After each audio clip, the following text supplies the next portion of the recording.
I'm going to give y'all a little bit of an introduction to about what you're about to see. But I wanted to first start off just by saying that I didn't show anything that is going to totally freak some of y'all out, that are maybe somebody that's real sensitive. It's not anything that's real graphic. But I had a really tough video to record yesterday. I am better today, but very hard video that I had to record, and I was very emotional in it, and y'all are gonna see that. And I know Colby was like, we've only had the kitten for a little while, but we did have an incident yesterday where I had come out to water and I couldn't find our kitten, so I knew something was wrong with her. And what I actually thought happened to her is not what actually happened at all, and I didn't actually realize what happened till the very end of the video, and you guys will see I'm very upset. But there have only been about 2 animals that I have been really attached to my entire life. The first one was a dog that we had that ran up to us, that found us basically when I was pregnant with Aiden, and we took her in, and she was the best dog that we have ever owned since. And that losing her was really tough, and I just got so attached to this little kitten.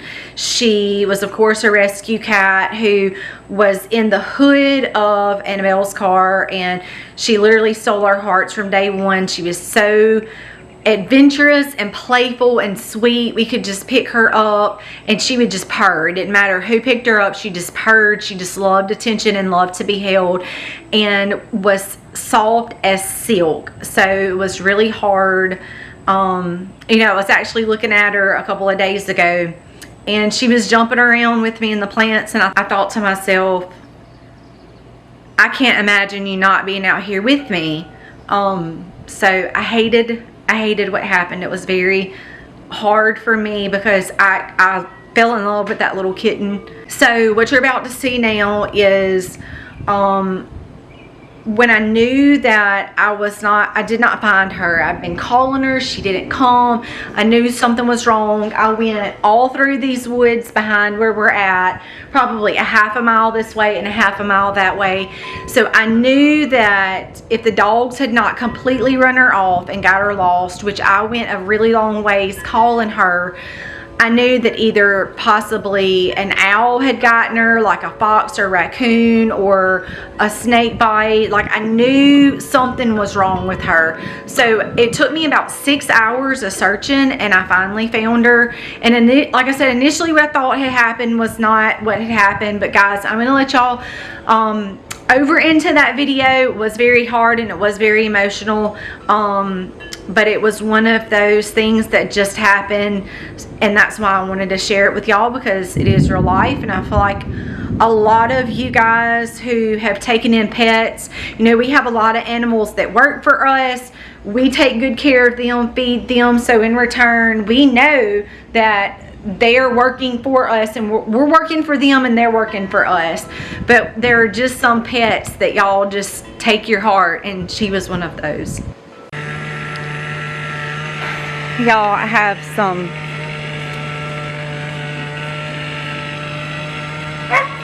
very upsetting news. I know that many of y'all, much like us, had really fallen for destiny. I'm not really one to get real attached to animals, but there has been one other animal I've gotten really attached to, and she died years ago. But it was hard not to love this cat a lot, because she was so sweet and she was so loving, that it was really hard not to just love her to pieces. But when I went out looking for her this morning, I couldn't find her. I have probably walked from one end of the property to the other, calling her, and I knew something was wrong because she didn't come. And y'all know that she loved to climb trees. I had to get Aiden in one tree to get her down, and we had a little willow in the back that had like a piece of string in it from where we had tied it up a long time ago, and she loved to climb that tree and play with the string. Well, I had been riding around looking for her everywhere, and I finally found her, and she had climbed up in this tree right here and apparently went too high and couldn't come down, and she fell. She's at the bottom of the tree and she didn't make it. So I'm gonna go bury her, and we are really upset about it. I knew when I didn't see her this morning that something was wrong, but we're gonna blur it out. But she must have gone up into that tree and she couldn't get down, or lost her grip, or I'm not sure what happened, but she was right under the tree, so I know something happened. I've already slid her out a little bit because I know I've got to get her up. I've got to I'm gonna pick her up and go bury her. But we are very heartbroken. You know, I'm not sure that many of y'all heard the story of how she got here, and I'm trying to not get so choked up about it. But so Annabelle's mom had taken in some cats that had kittens. One of the moms had put her kittens in Annabelle's car, and all of them fell out on the way here except for her. There was one other one that had gotten out before Annabelle fully left the driveway. All the other kittens were lost, but Destiny was the only one that made it here in Annabelle's car, and we managed to get her out, and we've pretty well been taking care of her since. And she was such a loving little cat. She was super fuzzy and super soft, and she was so fun. And of course spoiled by the kids. They carried her around everywhere and petted on her and loved on her. But I knew something was wrong this morning when I went around back and I couldn't find her. I called and called and called, and I knew that when I didn't see her running out there with me that something was wrong. So I did find her. It's not the way I wanted to find her, but at least I did find her. I was concerned that maybe a hawk or an owl or something maybe had gotten her and taken her off. I just knew that I couldn't find her and something was wrong. So we are very heartbroken about that. The trees ended up being, even though she loved them, not her friend. So we are real sad. I wanted to let y'all know y'all won't be seeing her in the videos anymore. So that's that. And it is unfortunate, but it is life on a farm. It is, you know, not always rainbows and butterflies like we've told y'all before. So y'all won't be seeing her anymore. I'm not real sure how soon I want to take on another kitten, but we'll see. Maybe over time we will.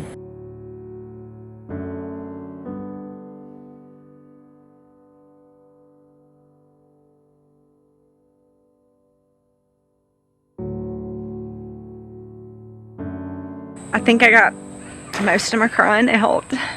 I feel silly for crying over a kitten, and I really don't like to cry in front of people or my kids. But I really did love that little kitten. One of my favorite things to do was to pet her in the mornings. And I gave y'all a whole spiel about the tree, but that's not what happened. Once I got her over here, this is right beside my greenhouse and our smokehouse, which is where we spend a lot of time. So I wanted her over in this area, but that's not what actually killed her. When I got her over here, I started looking over her because I was wondering maybe if the dogs had maybe gotten to her, or I didn't know. So I just started looking over her, which a snake bite was one of my guesses. Either Simba might have ran her off, a hawk or an owl had gotten her, or she got snake bit, and that's exactly what happened. So she was under the tree, and she loved to climb up trees. So that my first assumption was she fell out of the tree, and when she hit the ground, it must have killed her. But when I got her over here, I laid her down, and right under her leg was 2 puncture wounds, and blood was coming from them, and it was really swollen. So I know she got bit by a snake, and that's what killed her. And there's nothing we can do about that. I am really sad though, because I did like to play with her in the mornings, and I'm gonna miss that. And this is a side y'all don't get to see much often, so that's that. This is today's video. Very upsetting one. Life could be much worse, I know, and I get that, but we did that cat stole our hearts. So we are very sad. Until next time, God bless and happy homesteading, y'all.